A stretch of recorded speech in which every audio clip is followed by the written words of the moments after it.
Hey guys, it's me, Mario. Today we're going to finish Vipero the Snake Man.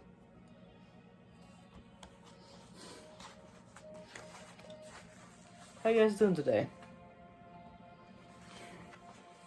Hope you're doing well.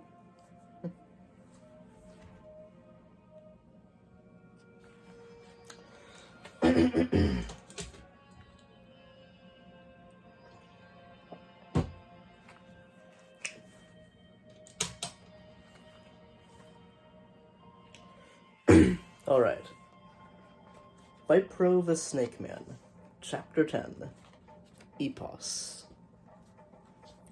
Just then, Tom heard a harsh squawk. He rolled over and looked up. It was Epos. The magnificent flamebird blazed across the sky. Her red gold wings seemed to shine brighter than the sun. Fire streamed from her tail, and golden light flashed from her claws. She swooped down, her talons stretched out, aiming at Epos's two snakeheads, which flinched away from the shining claws. Epos soared upwards again, but as Vipero's heads slithered back towards Tom, she swooped down again, forcing them away. They kept on trying to reach Tom, the heads darting back and forth with a menacing hiss, but at every turn the flamebird barred their way.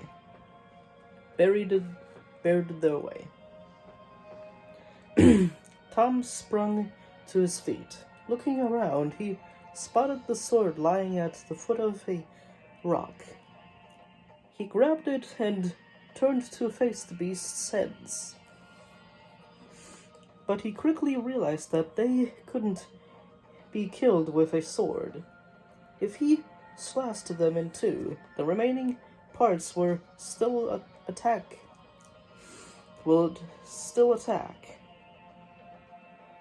What could he do? Exhausted by the heat, he had to force his brain to work. Then he noticed one of the huge cacti nearby. Its leather spines poking out. That was it. It was...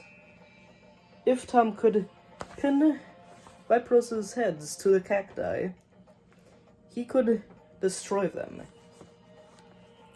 Tom backed towards the plant, waving his sword at the two heads. "Come on!" he yelled. Epos beat her flaming wings and hovered just above Tom. The two snakeheads slithered rapidly across the sand and reared up, ready to attack.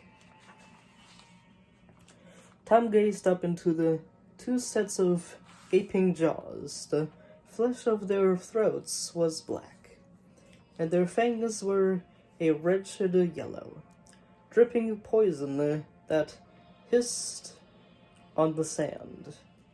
Tom choked as its foul stench wafted over him. One of the heads lunged forward. With a furious hiss, Tom swiveled out of the way, moving into fast to change direction. The head sank its fangs into the cactus. It tugged back, but trapped by the spines. It couldn't move. Stuck, Tom yelled in triumph. He plunged his sword into the thick flesh of the beast's head, pinning it to the cactus. Silver blood, like a river of mercury, poured from the wound. Then the Epos swooped down on the second head and slammed it against the cactus, like a... Then Epos swooped down on the second head and slammed it against the cactus with her talons. Pulling away, she left one talon in place, pinning the head inside its campson. More silver blood trickled out in a sticky stream. Epos soared into the air again, beating her wings together. She gathered a ball of fire and launched it towards the cactus. When she had been cursed by Mavosivo's spell, Tom had been her target. Now she was creating her fearsome fireballs in order to help him. Vipero's two heads writhed, trying to free themselves. Tom pulled out his sword and stepped back to avoid the fireball. But as the blazing sphere hurtled through the air, trailing flame behind it, he saw that it was going to miss its target. Raising his sword, he patted the fireball in so that it landed on the cactus. Fire engulfed its branches. The outlines of the snakeheads began to simmer. In the heat of the fireball, an eerie shriek rose up to the sky. then stopped abruptly. The two snakeheads disappeared in their place. Hundreds of tiny, bright green snakes erupted from the fire and slithered away into the desert. They headed for gaps among the rocks or burrowed down into the sand. Within minutes, they were all gone. Tom let out a long sigh of relief. Vipero was defeated. "Thank you, Epos," he called. But there was no time to celebrate his victory. He had to think of Elena. Tom ran across the sand to his friend and flung himself down beside her. Silver was standing over her, whining anxiously. Elena was still unconscious, but her chest was rising and falling as she breathed. Her arm was red and swollen where Vipero had pierced it with his fangs. I need to drink real quick.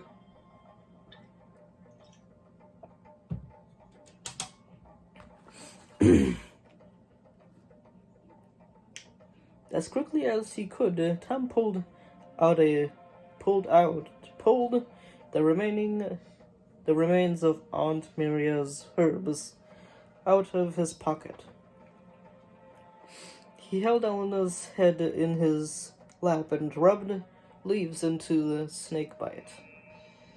Elena still didn't move.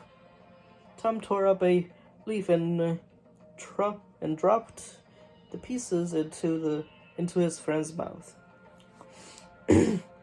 "Elena, you've got to swallow them," he begged her.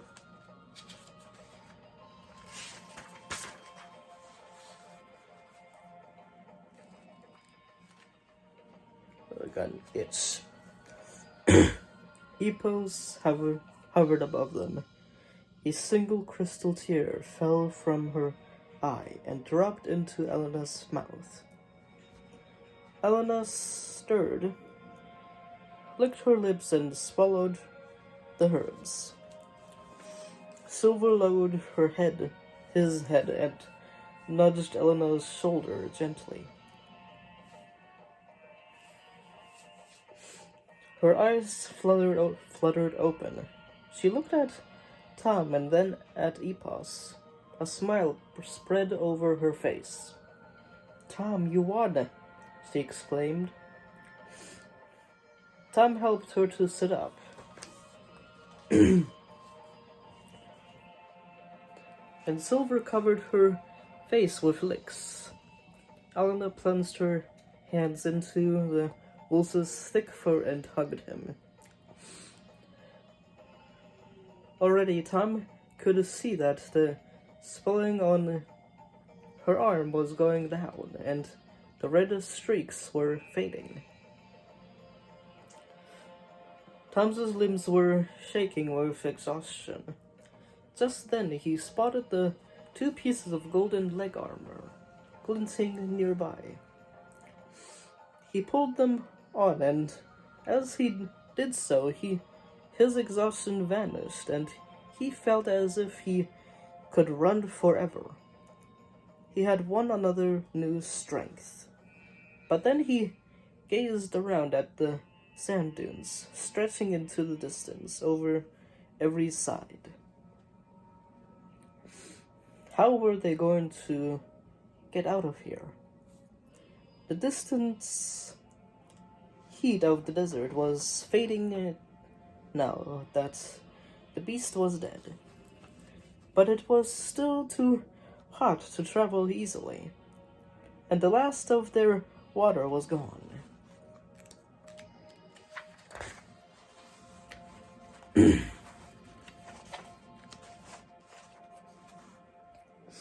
Then Epos let out a squawk and landed softly in the sand. "I think she's offering us a lift," cried Tom. Elena scrambled up into the flame bird's back, and Silver leaped up after her. Tom even managed to lead the storm onto the back of the enormous bird. When the friends were settled, Epos beat her wings and took to the air again. The sun was starting to set, covering the vivid blue sky with ribbons of scarlet. The dunes of the desert sped smoothly beneath them as they flew. Then Tom spotted a small dark cloud scooting towards them. As it drew closer, he saw it took on the shape of the dark wizard, Malville. Wizard Elderu, still bound in the chair, was dangling lower than ever over the pit of boiling tar. I need to drink.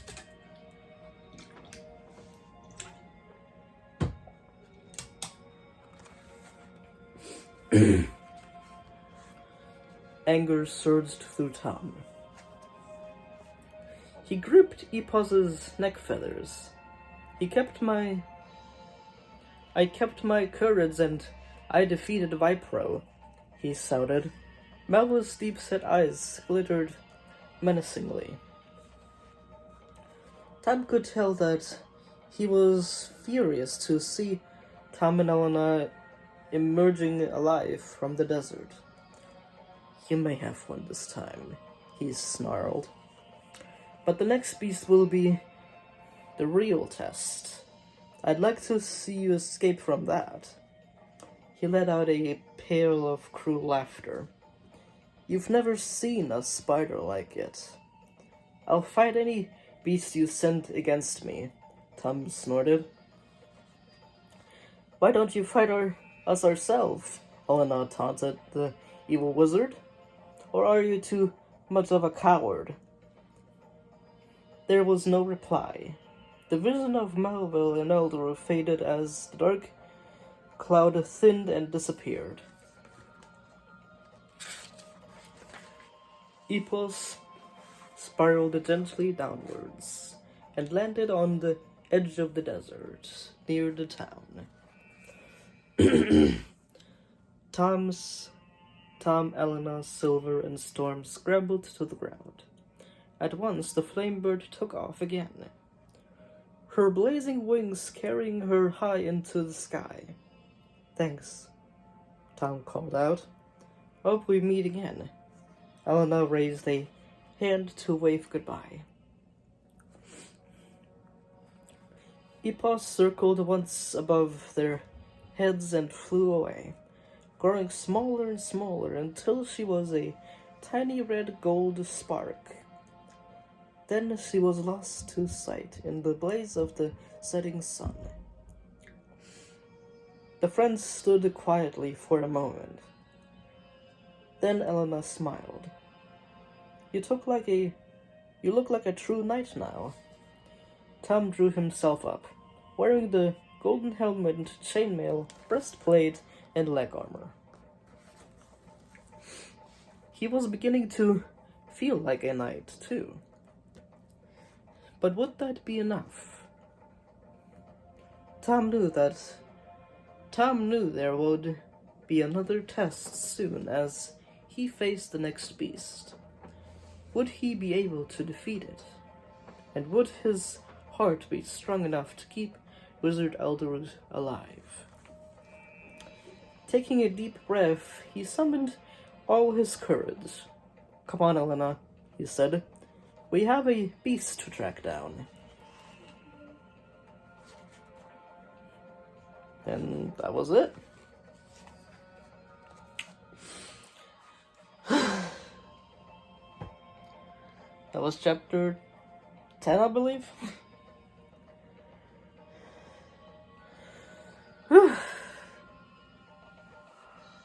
Oh my goodness. Sorry about that crack in the neck. But yeah, that was Vipero Snake Man.